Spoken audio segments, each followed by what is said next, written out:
के तपाईहरुको फोनमा पनि मेरो फोनमा जस्तै स्टोरेज फुल भइरहेछ ब्लगिङको भिडियोज राखेर यदि भइरहेछ भने चाहिँ तपाईहरुले स्टोरेज क्लियर गर्नु एकदम जरुरी छ नभए भने चाहिँ भिडियोज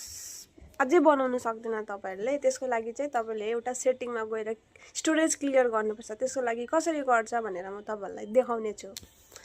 यदि तपाईको फोन पनि भिडियोजको कारणले स्टोरेज फुल देखाइरहेछ भने यो सेटिङमा गएर गर्नुहोस् एकदमै तपाईको सेटिङ खाली हुनेछ त्यसको लागि तपाई जानु पर्यो यहाँ रैम स्टोरेजमा अन्त जानु पर्यो एप्समा अन्त तपाई जुन चाहिँ सबसे ज्यादा युज गर्नुहुन्छ मतलब एप्स त्यसमा जानुपर्छ जस्तो म पुरा युज गर्छु मुभी बक्स